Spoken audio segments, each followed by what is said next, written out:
y amén. Muy buenos días, iglesia. Señor les bendiga, gusto de saludarles. Vamos a ir directamente al sermón de esta mañana y quiero invitarte por favor a que abras tu Biblia en Génesis capítulo 42. Génesis capítulo 42. Estoy muy contento de estar esta mañana aquí junto a la iglesia y poder expresar y compartir la palabra, ¿no? Lo que Dios nos ha permitido estudiar durante la semana, y espero que el Señor también les hable en este día. Génesis 42, vamos a leerlo completo y dice así, en el nombre de Jesús. Viendo Jacob que en Egipto había alimentos, dijo a sus hijos: ¿por qué os estáis mirando? Y dijo: he aquí, yo he oído que hay víveres en Egipto. Descended allá y comprad de allí para nosotros, para que podamos vivir y no muramos. Y descendieron los 10 hermanos de José a comprar trigo en Egipto. Mas Jacob no envió a Benjamín, hermano de José, con sus hermanos, porque dijo: no sea que le acontezca algún desastre. Vinieron los hijos de Israel a comprar entre los que venían, porque había hambre en la tierra de Canaán. Y José era el señor de la tierra, quien le vendía a todo el pueblo de la tierra. Y llegaron los hermanos de José y se inclinaron a él rostro a tierra. Y José, cuando vio a sus hermanos, los conoció, mas hizo como que no los conocía, y les habló ásperamente y les dijo: ¿de dónde habéis venido? Ellos respondieron: de la tierra de Canaán, para comprar alimentos. José pues conoció a sus hermanos, pero ellos no le conocieron. Entonces se acordó José de los sueños que había tenido acerca de ellos, y les dijo: espías sois, por ver lo descubierto del país habéis venido. Ellos le respondieron: no, Señor nuestro, sino que tus siervos han venido a comprar alimentos. Todos nosotros somos hijos de un varón, somos hombres honrados. Tus siervos nunca fueron espías. Pero José les dijo: no, para ver lo descubierto del país habéis venido.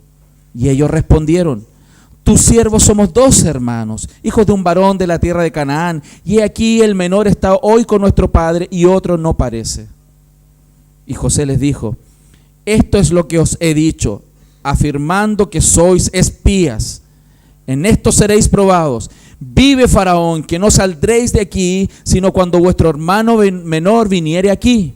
Enviad a uno de vosotros y traiga a vuestro hermano, y vosotros quedad presos, y vuestras palabras serán probadas, si hay verdad en vosotros, y si no, vive Faraón, que sois espías. Entonces los puso juntos en la cárcel por 3 días, y al tercer día les dijo José: haced esto y vivid, yo temo a Dios. Si sois hombres honrados, quede preso en la casa de vuestra cárcel uno de vuestros hermanos, y vosotros id y llevad el alimento para el hambre de vuestra casa. Pero traeréis a vuestro hermano menor, y serán verificadas vuestras palabras, y no moriréis. Y ellos lo hicieron así. Y decían el uno al otro: verdaderamente hemos pecado contra nuestro hermano, pues vimos la angustia de su alma cuando nos rogaba, y no le escuchamos. Por eso ha venido sobre nosotros esta angustia. Entonces Rubén respondió diciendo: no os hablé yo y dije: no pequéis contra el joven, y no escuchasteis. Y aquí también se nos demanda su sangre. Pero ellos no sabían que los entendía José, porque había intérprete entre ellos. Y se apartó José de ellos y lloró. Después volvió a ellos y les habló, y tomó de entre ellos a Simeón y lo aprisionó a vista de ellos. Después mandó José que llenaran sus sacos de trigo y devolviesen el dinero a cada uno de ellos, poniendo en su saco, y les diesen comida para el camino, y así se hizo con ellos. Y ellos pusieron su trigo sobre sus asnos y se fueron de allí. Pero abriendo uno de ellos su saco para dar de comer a su asno en el mesón, vio su dinero que estaba en la boca de su costal. Y dijo a sus hermanos: mi dinero se me ha devuelto, y helo aquí en mi saco. Entonces se les sobresaltó el corazón, y espantados dijeron el uno al otro: ¿qué es esto que nos ha hecho Dios? Y venidos a Jacob su padre en tierra de Canaán, le contaron todo lo que había acontecido, diciendo: aquel varón, el Señor de la tierra, nos habló ásperamente y nos trató como espías de la tierra. Y nosotros le dijimos: somos hombres honrados, nunca fuimos espías. Somos 2 hermanos, hijos de nuestro padre. Uno no parece y el menor está hoy con nuestro padre en la tierra de Canaán. Entonces aquel varón, el Señor de la tierra, nos dijo: en esto conoceré que sois hombres honrados. Dejad conmigo uno de vuestros hermanos y tomad para el hambre de vuestra casa y andad y traedme a vuestro hermano el menor, para que yo sepa que no sois espías, sino hombres honrados. Así os daré a vuestro hermano y negociaréis en la tierra. Y aconteció que vaciando ellos sus sacos, he aquí que en el saco de cada uno estaba el atado de su dinero. Y viendo ellos y su padre los atados de su dinero, tuvieron temor. Entonces su padre Jacob les dijo: me habéis privado de mis hijos. José no aparece, ni Simeón tampoco, y a Benjamín le llevaréis. Contra mí son todas estas cosas. Y Rubén habló a su padre diciendo: harás morir a mis hijos, a mis 2 hijos, si no te lo devuelvo. Entrégalo en mi mano, yo lo devolveré a ti. Y él dijo: no descenderá mi hijo con vosotros, pues su hermano ha muerto y él solo ha quedado. Y si le aconteciera algún desastre en el camino por donde vais, haréis descender mis canas con dolor al Seol. Esta es una parte crítica, es una parte dramática de la historia que hemos venido estudiando semana a semana. Y quiero introducir el tema hablando de lo que significa estar juntos con personas, reunirnos. De hecho, a la mayoría nos gusta estar con personas, compartir, reír, tener fiestas, cumpleaños, con amigos de la escuela, del colegio, amigos de la iglesia, hermanos. Nos gusta generalmente porque cuando hay personas y nos reunimos a tomar once, a celebrar, hay alegría, hay gozo, hay momentos bonitos que pasan, ¿no? Cosas simpáticas, chistes, locuras, nos traen alegría las reuniones generalmente, ¿no? Incluso cuando después de un tiempo nos encontramos con personas y nos damos cuenta que algunos están más gordos, otros tienen menos pelo, ese tipo de cosas son simpáticas, ¿no? Cuando nos juntamos en reuniones. Pero también es innegable que hay cierto tipo de juntas que no nos gusta estar. Porque hay cierto tipo de reuniones a través del tiempo que hemos ido teniendo complicaciones en las relaciones que no nos gusta estar. Porque a veces hay personas con que nos duele estar. A veces hay personas que nos irritan. A veces hay personas que ojalá no tuviéramos que reunirnos con ellos. Y si somos honestos, todos los que estamos aquí a través de nuestra vida hemos acumulado buenos momentos con personas y hay gente con quien nos gusta estar. Pero hay personas de nuestro pasado o incluso de nuestro presente con cuales no nos gusta estar. Y eso es así. Y claramente el estar con personas, el reunirnos con personas, el estar juntos, no es lo mismo que estar en comunión. No es lo mismo que tener una buena relación. Para el Evangelio, para lo que Dios quiere en su voluntad a lo largo de toda la palabra, Dios no solamente quiere que las personas estén juntas, sino que estén en comunión.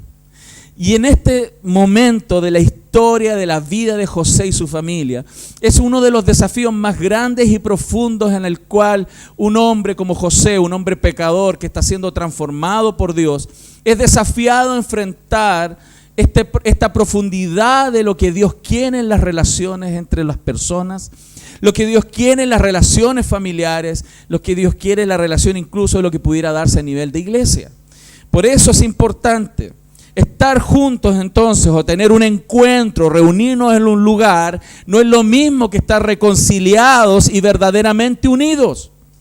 Y eso es un mensaje claro en este capítulo, porque aquí vemos muchas situaciones que muestran lo conflictiva que aún continúa siendo esa relación, pero a pesar de que hombres y mujeres puedan ir siendo renovados por Dios, Dios va a ir desafiando el corazón de aquellos que son sus hijos para llegar no solamente a las relaciones protocolares con gente de aprender a estar juntos, sino aprender a estar en comunión, que es lo que Dios persigue.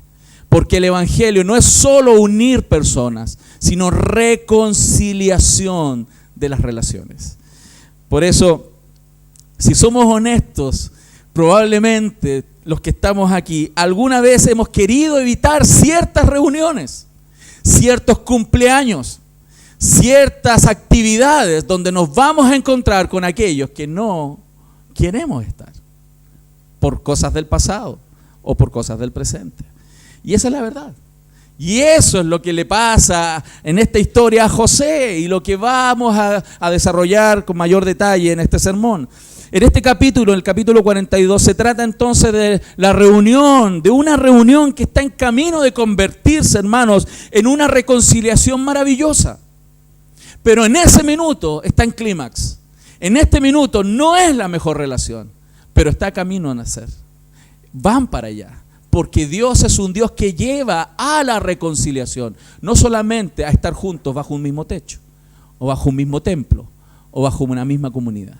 Dios quiere reconciliación, y este es el punto de viraje en la vida de esta familia, la familia de José, que realmente se está extendiendo, está siendo desarrollada esta historia entre el capítulo 42 y el capítulo 45, y vamos a ver desde hoy día hasta las próximas semanas cómo esta reconciliación se logra materializar, porque cuando hay daño, cuando hay dolor en las relaciones, no es fácil. Ninguno de aquí le es fácil perdonar, menos aún volver a reconciliar las relaciones, porque no es simple. Sobre todo cuando hay dolores grandes, cuando hay marcas, hay cicatrices en nuestro corazón, y que hay ciertas cosas que nos recuerdan cada cierto tiempo.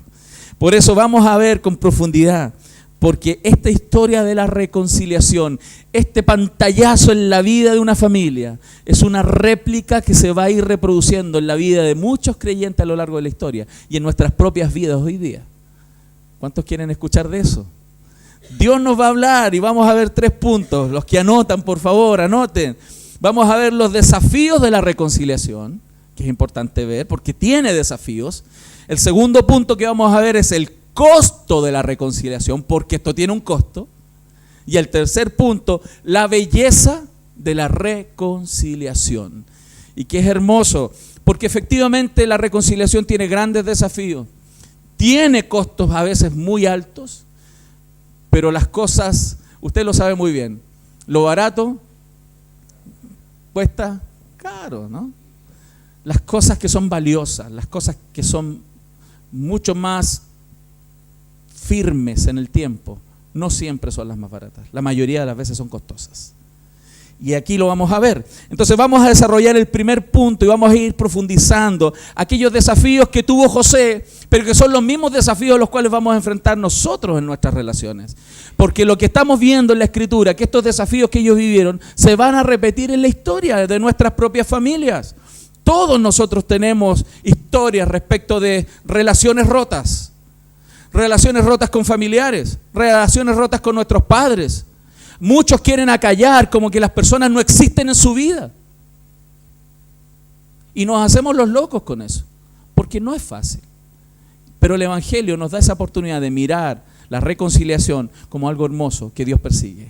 Porque Dios reconcilió consigo mismo todas las cosas por medio de Cristo, a pesar del gran costo que eso significó.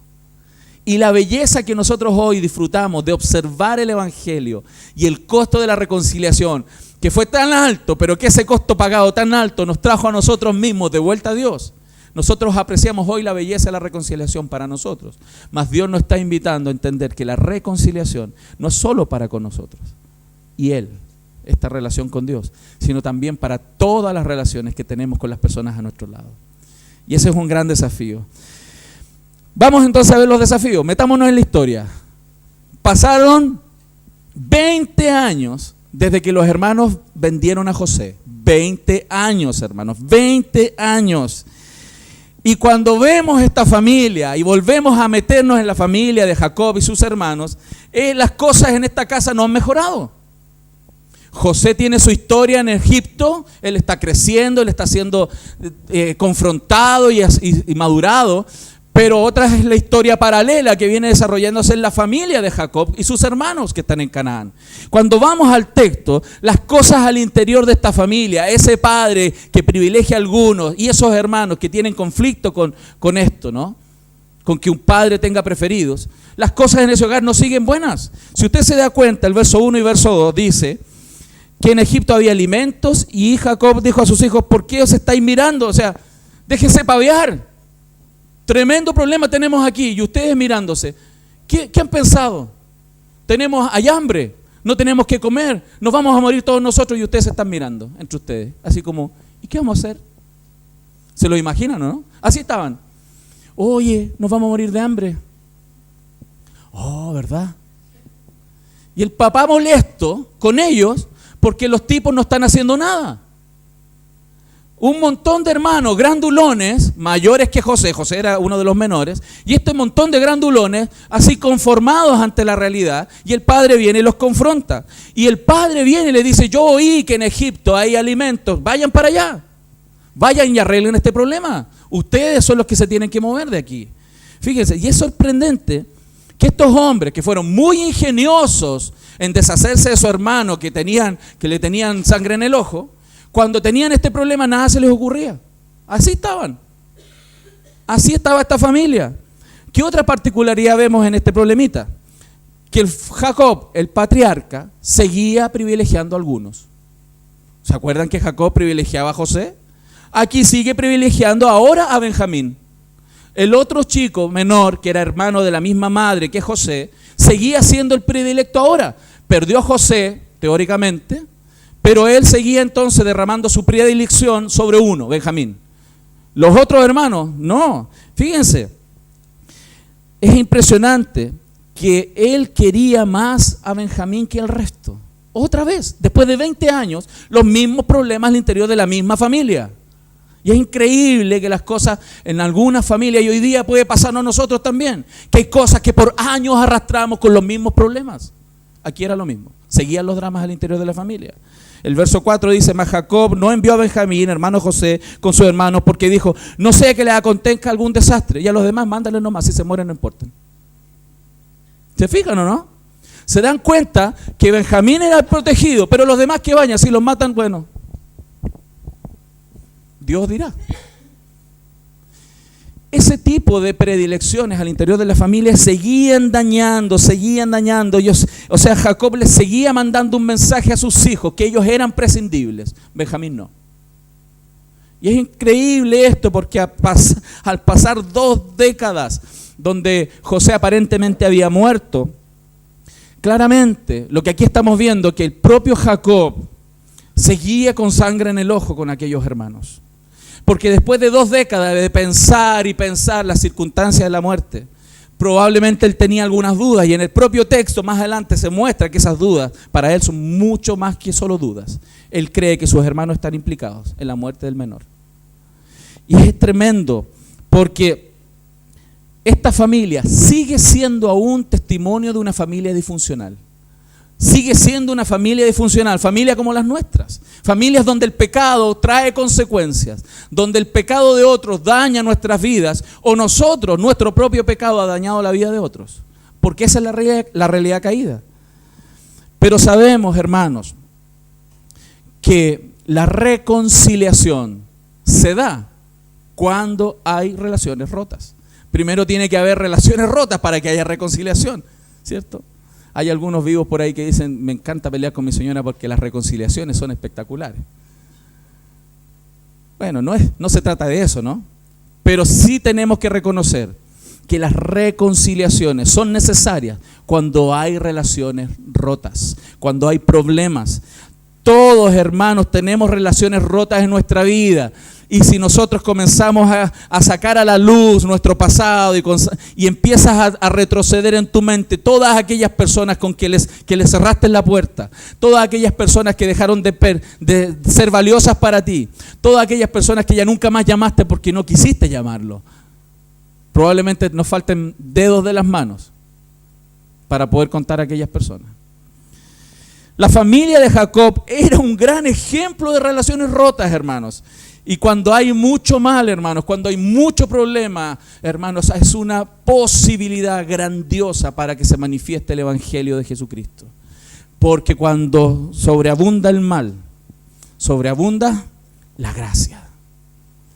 Si tu vida y mi vida, nuestra historia, tiene problemas de relaciones rotas, son tremendas oportunidades para que Dios se glorifique en medio de esas relaciones. Porque Dios quiere la reconciliación. Dios no es un Dios que le encante permanecer con relaciones rotas. Dios es un Dios que aprecia y nos ha encomendado, dice la propia palabra en Romanos, el ministerio de la reconciliación. Partiendo con la primera reconciliación más importante, que traer las personas a Cristo, a la relación más importante, y reconciliarse con el Padre por medio de la obra de Cristo. Pero eso tiene implicaciones prácticas en la vida humana, en la vida de las relaciones familiares, en la vida de las relaciones sociales, porque Dios quiere la reconciliación. Jacob, hermanos, pecó contra sus hijos al favorecer a José y desestimarlos a ellos, el resto de los hermanos. José pecó contra sus hermanos por ser arrogante y ponerles un discurso de ego, y de creerse mejor que sus hermanos. Y los hermanos pecaron contra Jacob y contra José, haciendo que éste desapareciera. O sea, es una complicación. Y probablemente esto tiene muchas otras implicaciones en el día a día. La Biblia no da todos los detalles, pero imagínense el tipo de convivencia que ellos tenían para cualquier cosa. Cuando tenemos una familia que tiene este tipo de características, de tipo de relación, en el día a día eso se muestra. Desde lo que vamos a hacer, desde lo que vamos a comprar, a dónde vamos a ir, a quién le voy a comprar algo, a quién voy a invitar a tomar once, a quién no. O sea, esto tiene implicaciones mucho más profundas en el día a día que lo que la Biblia nos muestra. Porque cuando hay relaciones rotas, esto trae consecuencias muchísimo más amplias que solo dejar de ver a alguien. Por eso es tan importante. Porque aquí nos damos cuenta, hermanos, que no hay inocentes en las relaciones rotas. Todos tienen participación. Todos bailan en las relaciones rotas. En las familias disfuncionales, todos bailan. Algunos bailan más, otros bailan menos. Algunos son de salsa, otros son de mambo, ¿cierto? Pero todos bailan. Todos ponen de su parte. Unos antes, otros después. Pero todos tienen implicaciones y responsabilidades frente a Dios respecto de sus obras, sus palabras, sus pensamientos, sus intenciones. Entonces la cuestión, hermanos, no es si nuestras relaciones están rotas o no, sabemos que lo están, sino qué tenemos que hacer frente a las relaciones rotas. Y ahí es donde están los desafíos que tenemos que detallar, porque hay desafíos. Dios nos está llamando hoy día a todos nosotros por medio de esta serie. Cuando esta serie nos enseñaba, y desde el principio, que hay esperanza para familias disfuncionales por medio del Evangelio, es porque no solamente está pensando en una simple consideración y un perdón, sino en una reconciliación de las relaciones, que es mucho más profundo y continuo que solamente decir te perdono. Porque es fácil a veces llegar a decir, no siempre, pero a veces pudiera llegar a ser fácil decir te perdono. Otra cosa es reconciliar relaciones, que es lo que Dios quiere. Sé que el corazón de ustedes está palpitando más rápido, se les nota en la cara. Dios les va a hablar, como Dios nos va a hablar siempre. Pero sé humilde frente al Señor y lo que Dios quiere para su vida y su familia, y lo que Dios quiere para la gloria de su nombre y el deleite y disfrute de su propia vida y su propia familia. Porque la dureza de nuestro corazón, hermano, nos arrastra por caminos que Dios sí o sí nos va a sacar. Y a veces eso tiene un alto costo. Es mejor ser humilde. Amén. Entonces, algunos no se ocupan de restablecer estas relaciones. No, las dejamos ahí. Las dejamos ahí. Como hizo José, fíjense. Es cierto que José terminó muy lejos porque los hermanos lo metieron en esta caravana, ¿no? Lo tiraron al pozo y lo vendieron. O sea, él no se fue, lo vendieron, se fue, lejos. Pero hermanos, él fue elevado a la vicepresidencia del imperio, hermanos. Él podía, sin ningún problema, haber hecho un pequeño esfuerzo de contactarse con su familia. Un pequeño esfuerzo.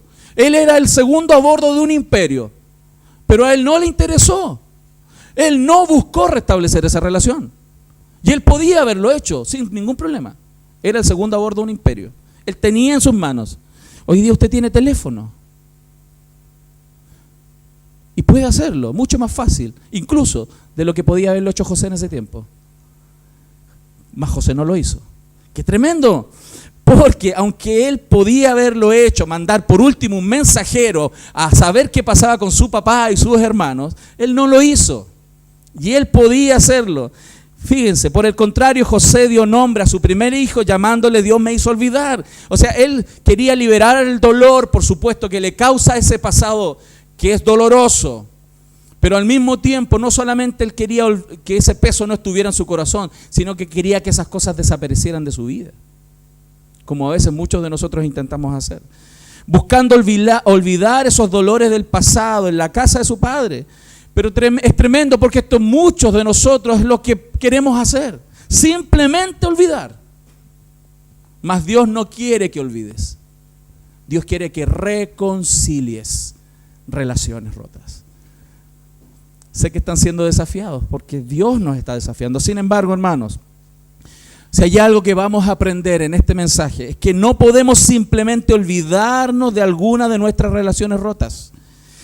En algunos casos, como en el caso de Jacob y sus hijos, no podemos simplemente huir el uno del otro o alejarnos, tratar de evitarnos. Estamos atrapados, ¿saben qué? En el mismo reparto, a veces en el mismo hogar, a veces en la misma familia, a veces en el mismo matrimonio, a veces en la misma historia. Dios se va a encargar de juntar las relaciones y de cruzarnos con aquellas relaciones rotas en algún minuto para poder restaurarlas como Dios quiere. Entonces, todos tenemos que reconocer que es un arte tener una distancia emocional con personas que nos han dañado o tenemos un conflicto. Es un arte. Algunos son muy ingeniosos, ¿no? Ven de lejos a alguien y cruzan para la vereda al frente. Y entran en un almacén a comprar una bebida para que pase la persona y después siguen. Son ingeniosos, son artistas. Y así un sinnúmero de cosas que podemos inventar. En cualquier caso, hermanos, sea que estemos físicamente delante de esa persona con la que tenemos un problema, o estemos alejados de aquella persona con que tenemos un problema. Muchos están ahí porque no creen que Dios pueda restaurar esas relaciones. A veces porque tienen un corazón duro, pero otras veces porque les falta fe de creer que hay un Dios que puede restaurar las relaciones. Dios puede reconciliar las relaciones. A algunos les parece imposible de imaginar que Dios pueda restaurar una relación donde hubo un intento de asesinato, mas Dios lo hizo, como en este caso. A algunos les parece imposible que Dios pueda restaurar una relación donde un padre amaba a alguno y a los demás los despreciaba.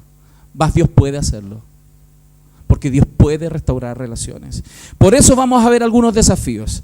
El primero de los desafíos que enfrentamos en este tema de los conflictos, de las relaciones, es que vamos a ser desafiados a enfrentar a las personas. En algún minuto, hermanos. Miren, es fácil decir que hemos arreglado el problema en nuestro corazón. Algunos me han dicho históricamente en las consejerías, no, pastor, yo tengo paz ya con ese problema que tuve en el pasado. Estoy tranquilo. Pero otra cosa es tenerlo cara a cara.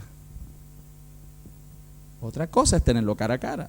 Tú puedes decir aquí en el culto, después de un tiempo de devoción, de oración, de Dios tocó tu corazón, lloraste y dijiste, sí, tengo que perdonar, y dijiste, sí, perdono, todo lo que me hicieron lo perdono, Padre, te lo juro, te prometo, he perdonado. Pero otra cosa es que te lo pongan al frente.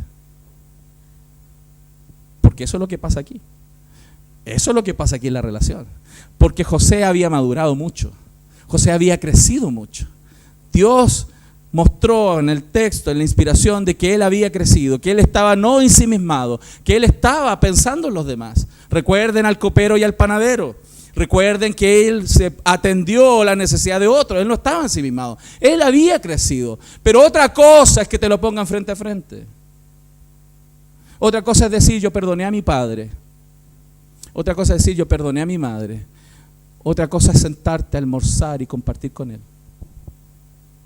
Dios anhela reconciliación. Mas no es fácil.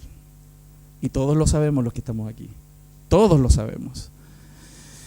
En muchos casos, la reconciliación está fuera de nuestro control. Hay situaciones complejas que a veces impiden. Fíjense, pero aquí hay algo interesante en esta historia.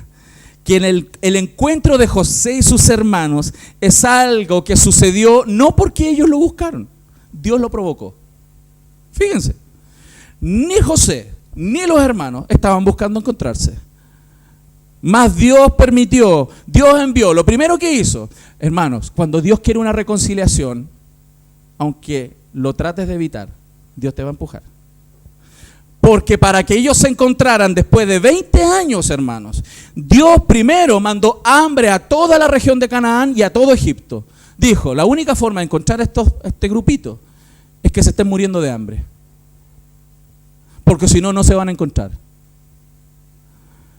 Capaz que si le hubiera llegado una noticia, oye, tu hermano está a punto de morir, dice, churra, que miren, qué tremendo. Pero otra cosa es que a ellos les dio hambre y tuvieron que ser forzados a ir a Egipto. Y tuvieron que encontrarse con él. Dios envió hambre, provocando que los hermanos de José tuvieran que venir desde lejos buscando alimento. Eso lo vemos en el capítulo 41, verso 57. Dios mandó, además, fíjense, por medio de sueños a Faraón lo que iba a pasar, para que José se preparara y él quedara en el lugar apropiado para poder encontrarse con sus hermanos. Fíjense que Dios está urdiendo la historia de mucho antes de ese encuentro. Dios está urdiendo la historia para que esas personas se encuentren, como Dios hoy está urdiendo la historia para que te vuelvas a encontrar con aquellas personas que rompiste relaciones. ¿Lo estamos viendo? Porque Dios es un Dios que no solo quiere el perdón, sino también la reconciliación en algún minuto. ¿Cuánto lo ven? ¿Lo estamos viendo? Estamos viendo cómo Dios teje la historia. Y eso es maravilloso. Y eso es precioso, darnos cuenta que hay un Dios que es capaz de mover la historia para sus propósitos.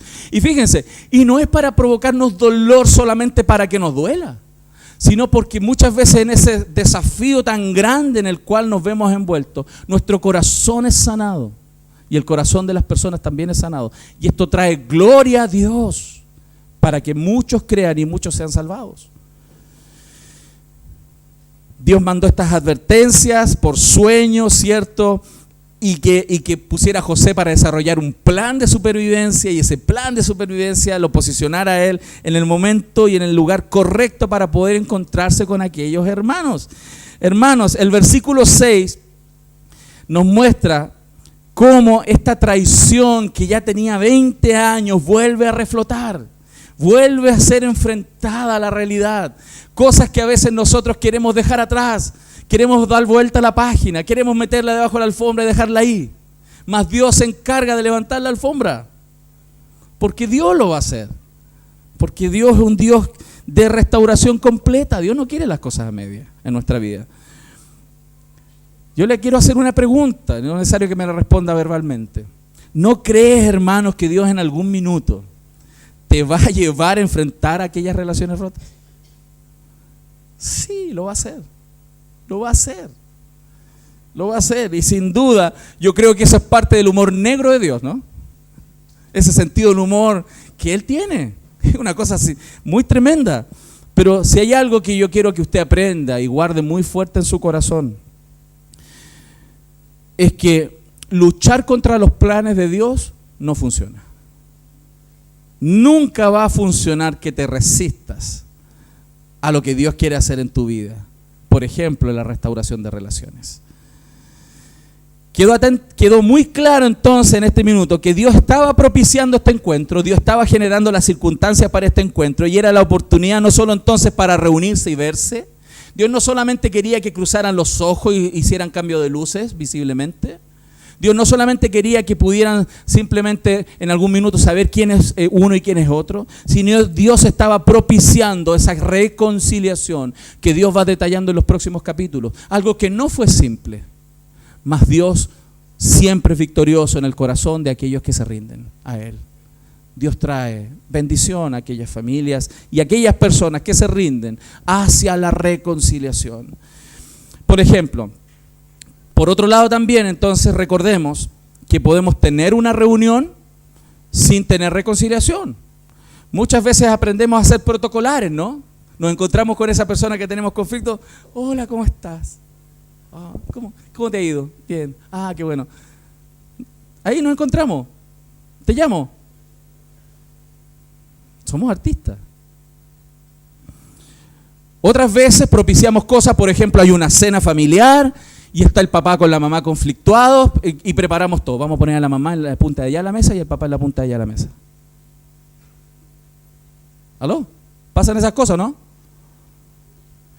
Otros, en la cena de matrimonio, el tío Jorge lo ponemos en la mesa 1 y el tío José en la mesa 28. Porque no queremos que se encuentren.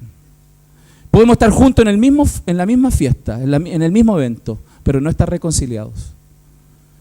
O podemos estar todos juntos dentro de un culto muy atractivo, muy hermoso, pero estar lejos, porque no hay reconciliación. Y entra al culto, entra a la iglesia y ve al hermanito, se sentó por allá adelante y yo me siento atrás. Dios no quiere eso, porque Dios es un Dios de reconciliación. No solo político, no es un Dios político, es un Dios de reconciliación. Eso es lo que Dios genera. Entonces, a diferencia de una reunión, sin embargo, la reconciliación, hermanos, solamente va a poder fluir en la vida cuando hay un cambio en el corazón de todas las partes involucradas. Dios necesita trabajar en el corazón de las personas. Una verdadera reconciliación va a llevar tiempo porque Dios está trabajando en los corazones. Pero Dios lo está haciendo y tenemos que estar abiertos a que Dios quiere reconciliación. Y abrir nuestro propio corazón, independiente de lo que Dios esté haciendo en las otras personas, para que Dios gatille en nosotros los pasos necesarios para apuntar a esas reconciliaciones tan gloriosas y tan hermosas que trae cuando el perdón y la misericordia se da plenamente. Entonces, en una reconciliación hay necesidad de perdón, porque a veces somos heridos, ¿no? Pero también a veces tenemos que nosotros arrepentirnos porque nosotros somos los que hemos herido a otros. Y en ese desarrollo, en esta reunión de personas, cuando la misericordia y el perdón comienzan a fluir, hermanos, los frutos espirituales en unos y en otros comienzan a acercar las vidas y permiten la santidad. Ese es uno de los desafíos, hermanos. Vas a tener que encontrarte como yo, y así como tuvo que José hacerlo con sus hermanos, tener que ponernos en algún minuto cara a cara con aquellas personas que tuvimos problemas. También seremos desafiados, el segundo punto, otro desafío, desafiados a ser misericordiosos. Vamos a ser desafiados. Fíjense, en este caso, el corazón de José había sido tratado, como les dije. Él ya tenía frutos espirituales en su vida. Fíjense, él no reaccionó mal de primera. Él podría haberlo hecho. Si él tenía sangre en el ojo con sus hermanos, si con todo el poder que tenía en ese minuto, podía haberlos liquidado todos juntos, de una, y mandarlos a morir. Así de simple. Y podría haberles dicho, por último, haberles sacado en cara, haberlos tenido ahí y haberles dicho, ¡ay, miren qué coincidencia! Llegaron. ¿Saben quién soy yo? Yo soy José. ¿Ven? Y ahora se cumplió el sueño de 20 años, pues están ahí de rodillas delante de mí. Se cumplió. Están ¿ven que tenía razón? ¿Ven que tenía razón? Usted es a los pies míos. Pero no hizo eso. Porque su corazón fue transformado. En varios años. Les hizo bien el sufrimiento. Les hizo bien el proceso. Porque Dios es un Dios de proceso, porque Dios está cambiando nuestros corazones, hermanos. Amén. ¿Se están dando cuenta? Entonces, después de experimentar el programa de terapia, digo yo, ¿no? La terapia divina. Dios no es un psicólogo ni un psiquiatra, pero es un terapeuta fantástico. Él es un terapeuta que llega a lo más profundo del ser. Él cambia el corazón de las personas. Porque a pesar de que has hecho todo el intento de alejarte de aquellas personas que dañaron, te vas a tener que cruzar con ellos. A pesar que quieras huir de él. Porque Dios quiere reconciliación. Amén. Amén. Y estoy siendo repetitivo. Porque Dios me está guiando a ser repetitivo para que se grabe en su corazón y en su alma lo más profundo que Dios lo permita. Entonces, después de experimentar este entrenamiento de humildad durante 13 años metido en la cárcel, siendo un sirviente, lavando trastos en una cárcel, alimentando y siendo el junior del carcelero, ese proceso de humillación, y cuando él tenía la esperanza de salir con el copero y dijo, ahora me voy 2 años más en la cárcel. Todo ese proceso fue tocando el corazón. Fíjense, él estaba ahí siendo probado en ese minuto con cara a cara con aquellos que lo quisieron matar. Algunos de nosotros, no sé si alguien te quiso matar en tu vida. Quizás no. Quizás consideras grave lo que te hicieron. Este caso era un caso grave, era un caso difícil. El verso 9 dice, entonces se acordó José de los sueños que había tenido acerca de ellos. Cuando los vio se acordó de todo.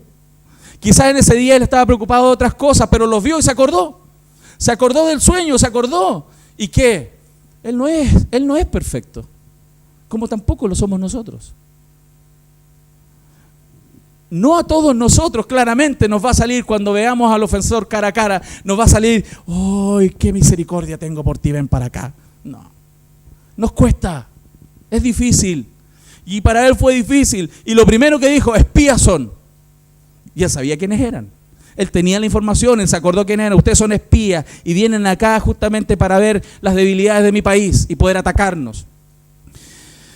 Aquí se destaca el hecho de que él se acordó entonces de estos sueños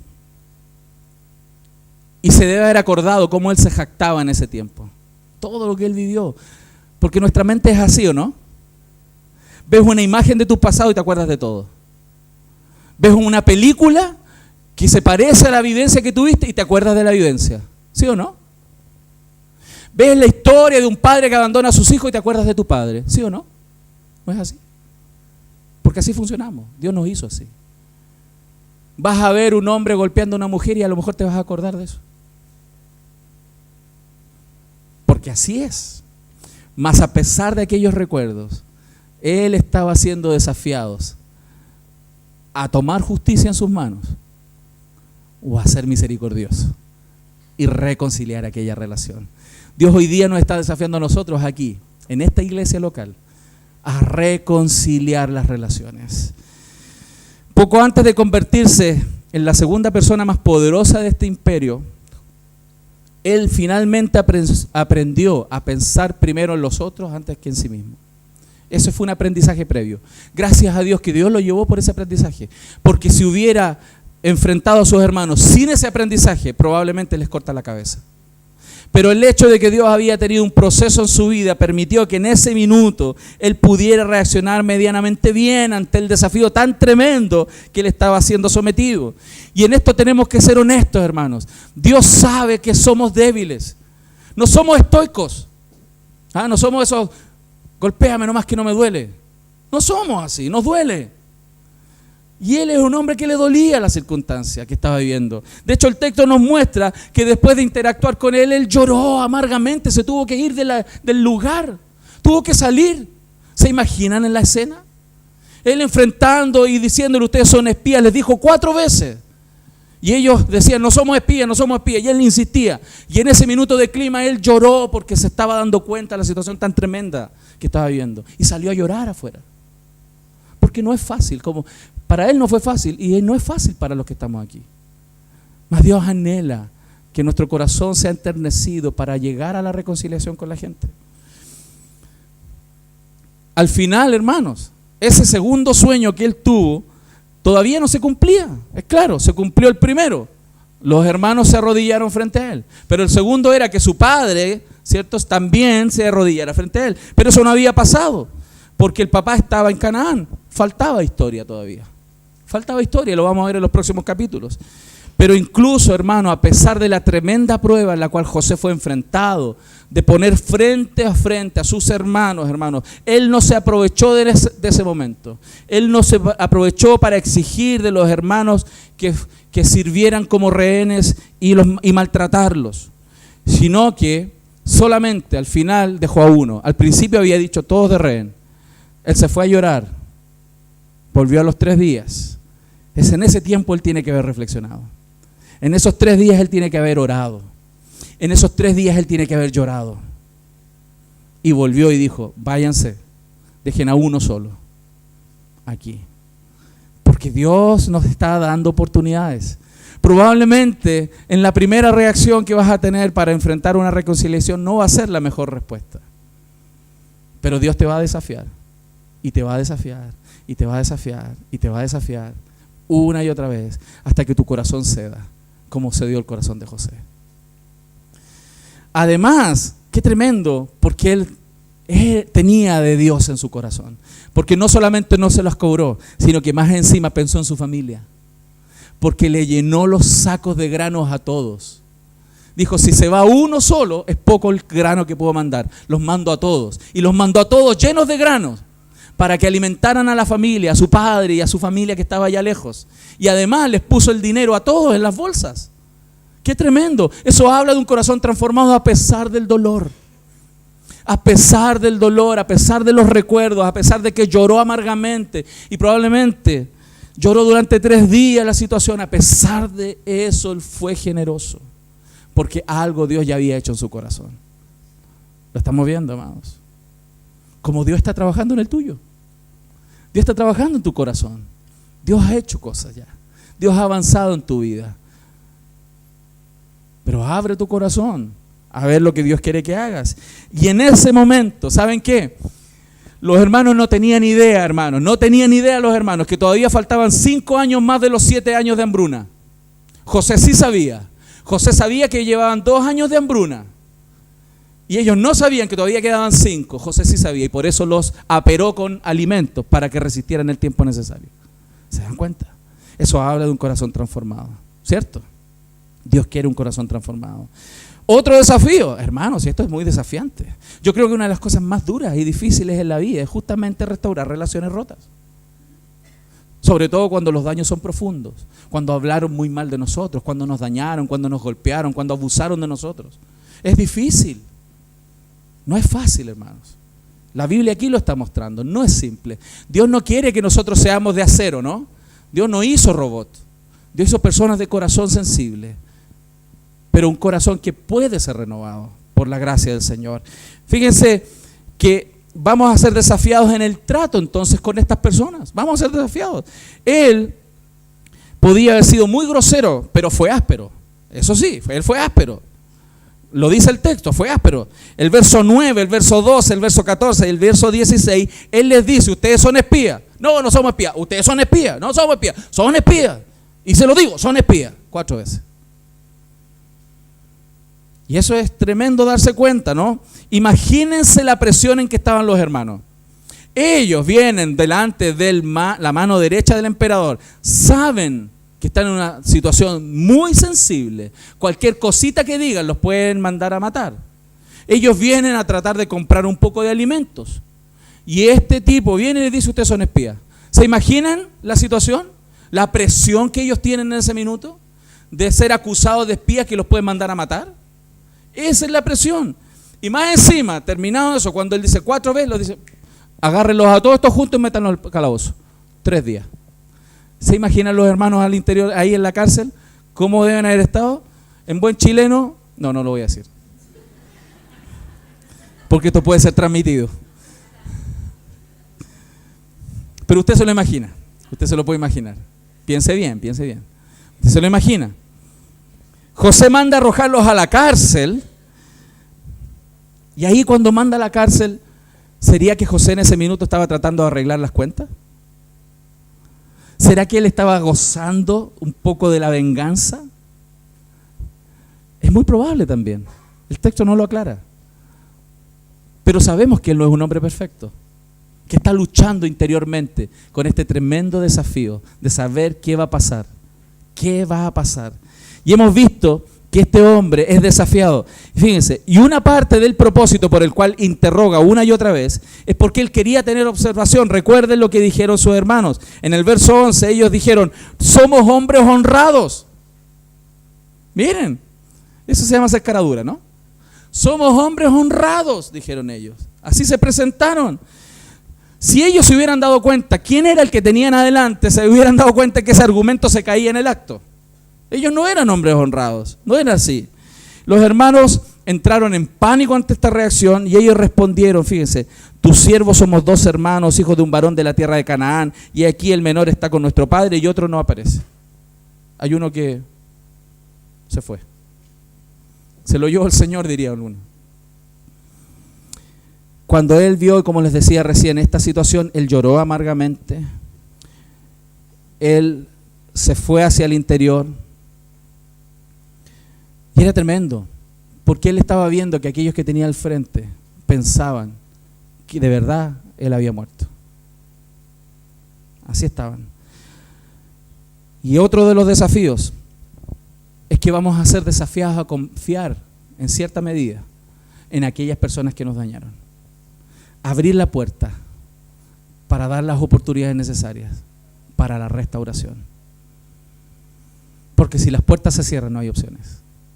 Dios quiere que dejemos la puerta abierta para una posible restauración y para ayudar también desde nuestro lado a que esas relaciones se recompongan en algún sentido.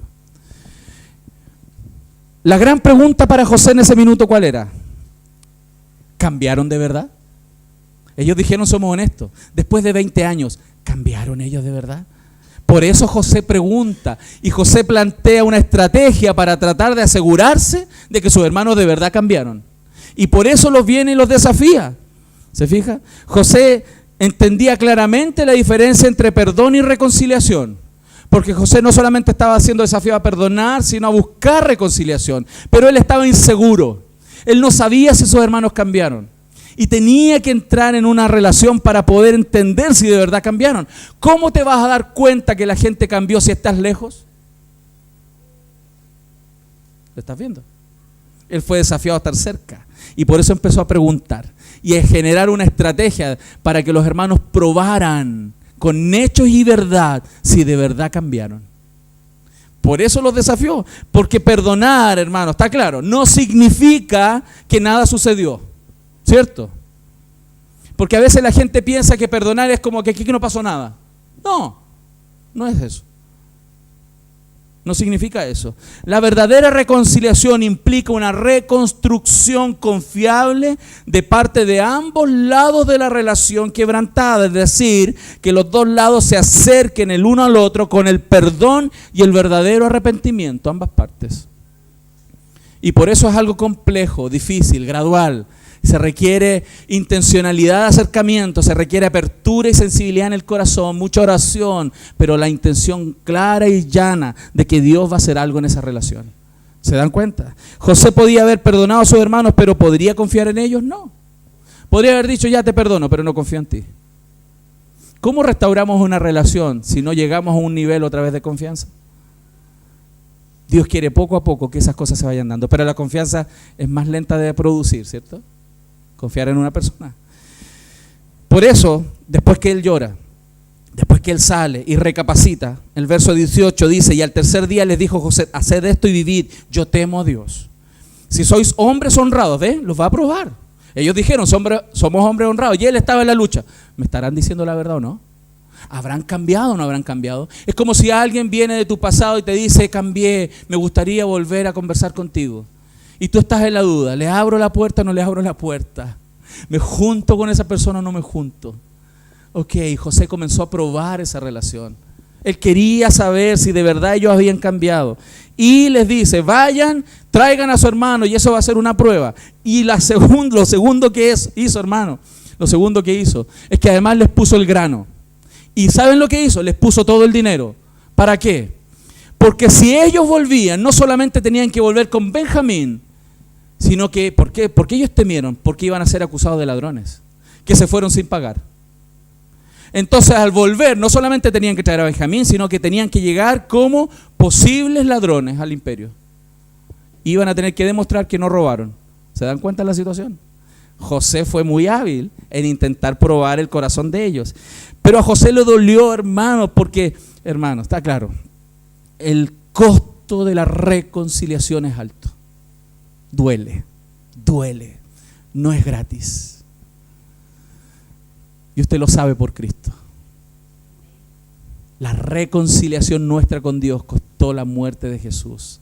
La reconciliación con las personas es una muerte, muchas veces también en nuestro propio corazón. Y eso es lo que Dios está empujando. Entonces dice el verso 22 que Rubén le respondió diciendo, no os hablé y yo dije, no pequéis contra el joven y no escuchasteis, es aquí también se nos demanda su sangre. En ese minuto Rubén, uno de los hermanos, estaba claro que Dios les estaba cobrando esto. Eso es lo que ellos sentían el peso de haber pecado. Y ellos no sabían que su hermano estaba escuchando todo y sabía exactamente lo que ellos estaban diciendo. Acuérdense que puso un intérprete. Ellos creían que José no les entendía y hablaban entre ellos y José estaba entendiendo todo. Eso es lo que nos muestra el texto. Y ellos en este minuto, ¿se dan cuenta lo que le hicimos al muchacho? Ahora vamos a pagar todo eso que hicimos. Yo les dije que no lo matáramos. Yo les dije que no lo metiéramos en el hoyo. Eso estaba diciendo Rubén. Él estaba arrepentido. Estaba confrontando a sus hermanos en esa situación. Y ellos sabían que Dios es un Dios justo, que va a traer justicia sobre las relaciones. ¿Se dan cuenta? Pero también, como dije, el costo de la reconciliación, el segundo punto, a veces es muy grande. El verso 24 nos dice, y se apartó José de ellos y lloró. Y lloró. Probablemente cuando Dios te desafía a las reconciliaciones, tus mejillas van a ser mojadas. Vas a llorar, porque no es sencillo. Todos los que han vivido reconciliaciones saben que eso es así. Más después de que las reconciliaciones son profundas y reales, uno mira hacia atrás esos días de llanto y dice, gracias Señor por esta reconciliación. Porque mejor es la reconciliación que estar lejos.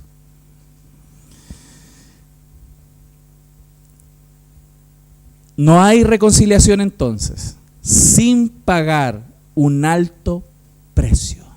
No hay reconciliación, hermanos, sin pagar un alto precio. Hermano, no hay reconciliación sin pagar un alto precio. Y eso está de tapa a tapa en la Biblia. En el Antiguo Testamento la reconciliación era por matar animales. En el Nuevo Testamento es por la sangre de Jesús. Y en las relaciones humanas muchas veces llorar y rendirnos y ceder y perdonar todo aquello que nos hicieron. O arrepentirnos y pedir perdón y dar la cara a todos aquellos quienes ofendimos. Ese es el costo. Y Él muestra entonces este costo. Y Él elevó entonces esta situación, pero sin duda van a haber obstáculos. En este caso en particular, los hermanos después que descubrieron este tema del dinero, etcétera, y se complicaron, y nos vamos un poco a la historia de lo que pasó allá, los hermanos llegaron a Canaán, llegaron a ese lugar, se está intentando la reconciliación en el corazón de José, pero estos llegan a la casa de su padre, están ahí y le cuentan la historia, que es lo que habían vivido, hermanos. Y ellos, si ustedes se dieron cuenta o no, yo se los quiero aclarar, ellos maquillaron la historia. Ellos no contaron a su papá todo. Si usted pone atención, se va a dar cuenta que ellos contaron parte de la historia, hermanos. Ellos no dijeron, por ejemplo, de que su hermano había quedado preso. No, dijeron que quedó allá. Pero no saben que está en la cárcel. Y no saben que si, fíjense, que puede morir. Esas cosas no las dijeron al papá. Y eso está ahí en el texto. Y ellos vienen y le cuentan una tremenda historia, súper fantástica. Oye, había un tipo que era el brazo derecho del faraón y dejó a uno ahí preso, pero dijo que trajéramos a Benjamín. Y así nosotros vamos a poder tener, y más encima vienen y les dicen que después van a poder negociar un trato. Más encima le venden la idea al papá. Quedamos súper bien, solamente tenemos que llegar a Benjamín y después vamos a hacer tremendos negocios. Eso es lo que le están diciendo al papá. Después vamos a llegar allá y él va a confiar en nosotros y vamos a tener una relación comercial por año. Vamos a tener todo el alimento que tú quieras, papá. Le contaron la amistad y la historia. Fíjense cómo manejaban la información. Cómo esa familia disfuncional sigue operando. No se dice la verdad. Las verdades a media. No se habla cara a cara. Se vela la información. Eso perpetúa las relaciones malas. Eso daña más las relaciones. Porque no somos honestos en decir lo que pasa. Ahí seguía pasando lo mismo y no querían enfrentar el pecado. Y fíjense, en ese minuto el escenario se puso negro. Ellos estaban tratando de maquillar la situación, pero Dios no dejó que las cosas quedaran maquilladas.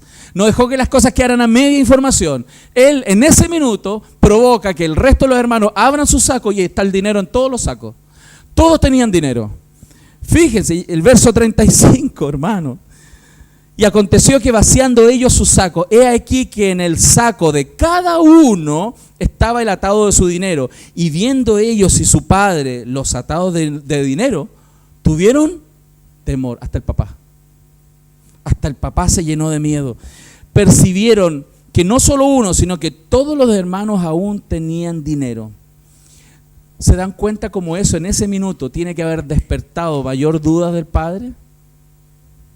¿No se repite la historia? Que llegan los hermanos de vuelta con una historia fantástica y que uno de sus hermanos está muerto o está en riesgo y más encima llegan con dinero. ¿No fue lo mismo en el caso de José?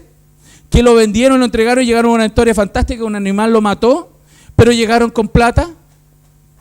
Aquí otra vez. Vienen y le cuentan una historia fantástica y llegan todos llenos con dinero en los bolsillos. El papá justamente reaccionó frente a esta situación. ¿Será que los hijos están jugándole una broma? ¿Será que hay una cámara indiscreta y me están filmando? ¿Qué onda? El papá tiene que haber empezado a pasarse rollo, ¿no? ¿Es un reality? ¿Qué onda? Es la misma historia. Un hermano no está, hay dinero en los bolsillos, y ahí el papá dice, no, a Benjamín no se lo llevan. Ahí el papá dudó de todos ellos otra vez. Me están mintiendo. Me están mintiendo. Fíjense el problemita en esa familia, hermano. Y esto que parece comedia venezolana, brasileña y un mix, ¿no? Es vida real. Porque ese tipo de cosas pasan en nuestras familias. Ese tipo de cosas suceden. Sea lo que fuere, en la escena siguiente, fíjense, José en Egipto esperando, fíjense la situación en ese minuto al final de la historia. José en Egipto esperando ver si sus hermanos cambiaron de verdad. Ahí está José, esperando si sus hermanos cambian. Simeón está en prisión, el hermano mayor que se tuvo que quedar, ya está en Simeón, a ver si sus hermanos van a venir. No vaya a ser que me hagan lo mismo que le hicimos a José. Está confiando y esperando en cárcel que sus hermanos regresen. Los hermanos están esperando y preguntándose si podrían o no volver a Egipto, porque ahora hay que volver y además dar la cara con todo el dinero que nos trajimos. Y Jacob no cree en sus hijos y no quiere perder a su otro predilecto. Y él dice, prefiero perder al que está allá que perder a Benjamín. Wow. Ese es un familión. Es un familión. Lo que tenemos que enfrentar aquí es lo que ellos tuvieron que enfrentar. Que la realidad es dolorosa. La realidad no es sencilla. Cuesta. Tiene costos. No es fácil. Mientras Dios hace las reconciliaciones, mientras Dios junta todas las historias para llegar al punto de la reconciliación, va a pasar un tiempo que a veces es doloroso. ¿Se dan cuenta? Pero Dios lo va a hacer, sí o sí. Y aquí es donde llegamos al último punto, hermanos. La belleza de la reconciliación. La belleza. Somos personas profundamente dañadas, ¿cierto? Algunos más que otros, por supuesto, por las personas que pecaron contra nosotros, y nosotros mismos hemos sido personas que hemos herido a otros, como lo he dicho varias veces. Ansiamos muchas veces desesperadamente vencer la vergüenza de nuestros propios pecados contra el prójimo, y el dolor también vencerlo del pecado de otros contra nosotros. ¿Cuál es el problema de esto? ¿Por qué nos cuesta tanto? Porque generalmente vemos la reconciliación como un tema horizontal solamente. Vemos que esto se trata, ¿cierto?, de la visión que tengo de la persona que me dañó o la persona a la cual yo dañé, y no nos estamos dando cuenta que el problema más grande se produce entre nosotros y Dios. Porque ninguno es inocente. Todos pecamos, todos tenemos que reconstruir las relaciones porque todos tenemos participación. Cuando miramos en perspectiva la historia de la familia de José, y así también toda la Biblia, va a parecer algo hermoso, hermanos. Vamos a darnos cuenta que el Evangelio es precioso, porque la verdad es que frente a todos estos problemas que vivimos en la vida, hermanos, con otros, nuestra situación es mucho peor y mucho mejor de lo que podíamos imaginar. Y quiero explicar eso. ¿Por qué mucho peor y mucho mejor? Porque cuando hay relaciones rotas, ¿por qué es mucho peor? Porque solamente pensamos que esto se trata de las personas. Pero la situación es mucho peor de lo que imaginamos. Porque el problema no se trata solo de las personas con que tenemos el problema. Se trata del problema que tenemos con Dios.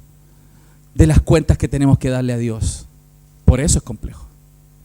Porque una relación rota y un corazón que se resiste a reconciliar tiene que darle cuentas al Señor. ¿Aló? Por eso la situación es peor. La gente se olvida de eso y lo quiere dejar en el pasado y quiere evitar esas relaciones. Pero su problema es complicado porque tienes un Dios de los cielos que no se va a olvidar. Nosotros tratamos de olvidar, mas Dios no se olvida. El gran punto de cambio en la historia entonces sucedió cuando los hermanos comenzaron a ver que el mal que hicieron contra José fue primero contra Dios y merecían ser castigados. Los hermanos llegaron a ese punto de reconocer que ellos tenían responsabilidad. Y eso empezó a gatillar la reconciliación. Cuando el ofensor y el ofendido se dan cuenta que tienen algún grado de responsabilidad y frente a Dios piden perdón, comienza el proceso de cambio y de reconciliación. Pero también es mucho mejor de lo que nosotros imaginamos, porque a veces vemos insalvable este problema. Pero ¿por qué es mucho mejor? Porque Dios nos reconcilió consigo mismo y puso su Espíritu en nosotros para guiarnos y ayudarnos en nuestra debilidad. No estamos solos frente a la reconciliación. El Dios de la reconciliación está en nuestros corazones. Y si usted ora a Dios, si usted busca la dirección del Señor, el Señor le va a dar toda la fuerza para poder enfrentar las reconciliaciones que Dios quiere que sean. Amén. Amén. Más impresionante aún entonces es que su salvación, hermano, tu salvación y la mía estaba ligada, ¿cierto?, a esta relación rota que Dios unió y reconcilió por medio de Cristo. Fíjense esto que José hizo. José estaba siendo desafiado. Tenía que perdonar a los ofensores. Tenía que perdonar a aquellos que lo vendieron. Él fue alejado de su padre. ¿No les parece eso a Cristo? ¿No es tipo de Jesús? Jesús fue la sombra, una sombra de lo venidero. Jesús fue la sombra de aquel que vendría a reconciliarnos completamente. Por eso nadie va a lograr reconciliaciones en esta vida si primero no se da cuenta la tremenda reconciliación que usted mismo ha recibido. A veces se nos olvida.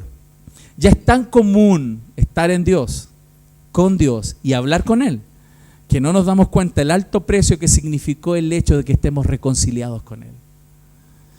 La Escritura dice en 2 Corintios 3:18, por tanto nosotros todos, mirando a cara descubierta como en un espejo la gloria del Señor, somos transformados de gloria en gloria en la misma imagen como por el Espíritu del Señor. Ese Señor día a día va a renovar nuestro corazón y está renovando nuestro corazón para que la reconciliación se produzca en nuestras relaciones.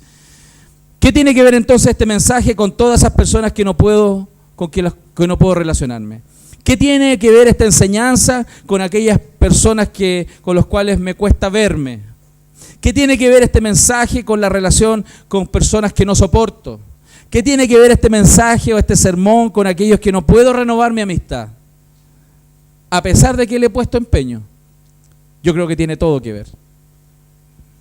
Porque Dios nos está desafiando hoy día a que consideremos en estos días que vienen cuáles son las relaciones a las cuales Dios nos está llamando hace rato a reconciliar.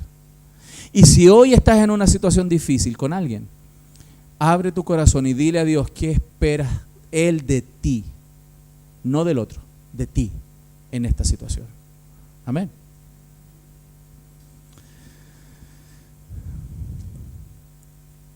Por eso el Señor nos puso en una iglesia, ¿sabe? Por eso el Señor te puso en una iglesia. ¿Por qué? Porque la iglesia es el lugar de entrenamiento más simple, más básico. Es el lugar donde vas a recibir los ladrillos que necesitas para construir una reconciliación.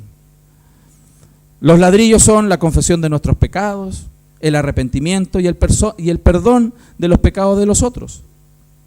Aquí vas a aprender, vas a tener roces con un hermano, vas a tener un problemita por aquí por allá. El pastor un día tú vas a querer saludarlo y no te vio y tú te vas a ofender porque no te saludé. Y bla, cositas aquí, pequeñas cositas, pequeños entrenamientos que te van a ir ayudando para poder restaurar las otras grandes relaciones que Dios te está desafiando. Por eso es tan importante estar en una comunidad iglesia, porque aquí crecemos juntos, aquí somos desafiados a poner en el lugar correcto todos los mandamientos que Dios nos está desafiando a hacer. ¿A cuánto Dios les ha hablado? Amén. Dios nos ayude, hermanos, Dios nos ayude. Y una de las cosas preciosas que Dios hace es darnos su palabra, mostrarnos a Cristo. Lo que hacemos hoy día en Santa Cena, lo que vamos a hacer aquí en Santa Cena, es justamente recordar ese acto de reconciliación. Lo que hacemos aquí en Santa Cena y volvemos a recordar cada cierto tiempo, cada 2 semanas aproximadamente. Además de experimentar lo hermoso de la presencia del Señor, es para volvernos a recordar a nosotros mismos lo que Cristo hizo y cuánto esto le costó a Él, para que tú hoy día, en cualquier lugar del planeta en que te encuentres, puedas levantar tus brazos al cielo y decirle: Padre, gracias porque estás conmigo. Porque si Él no hubiera pagado el precio de la reconciliación, ese Padre no sería tu Padre. Solo por la obra de Cristo, aquel a quien tú hoy llamas Padre, es tu Padre. Por eso recordar Santa Cena, hermanos, es el momento más importante de la vida comunitaria, donde agradecemos lo que Él hizo por nosotros, donde recordamos. Y ojalá esto sirva también de aliento a tu corazón, para que cuando salgas de aquí pienses cómo comenzar a dar pequeños pasos hacia la reconciliación de aquellas relaciones rotas. Abre tu corazón, deja que el Señor te hable. Dios usa un pastor imperfecto para predicar su palabra, pero hay un predicador perfecto que está en tu corazón, el Espíritu Santo de Dios, que habla y te convence de pecado, de justicia y de juicio. Les invito a ponerse en pie, mi familia. Espero con toda humildad, pero con mucha expectativa, que el Señor haya hablado a tu corazón. Y si no soy el mejor predicador, Dios y ustedes me perdonen, pero sé que Dios va a trabajar y seguir trabajando en sus corazones. Lo que la Biblia dice respecto de Santa Cena en 1 Corintios capítulo 11 es que el Señor Jesús, la noche en que fue entregado, Él tomó pan y, habiendo dado gracias, lo partió y dijo: tomad, comed, esto es mi cuerpo que por vosotros es partido. Haced esto en memoria de mí. Y qué hermoso es que Dios nos diga: acuérdate de mí. Porque honestamente ya hay muchas veces en que no me acuerdo. Vivo a veces el día, a pesar de que hago muchas cosas de la obra, a veces me olvido que no es la obra, es Él. No es lo que hago para Él, sino la relación que Él quiere tener conmigo. Y qué lindo que Dios nos invite otra vez esta mañana a recordarle, a recordar su sacrificio. Te invito a cerrar tus ojos para orar y dar gracias. Señor,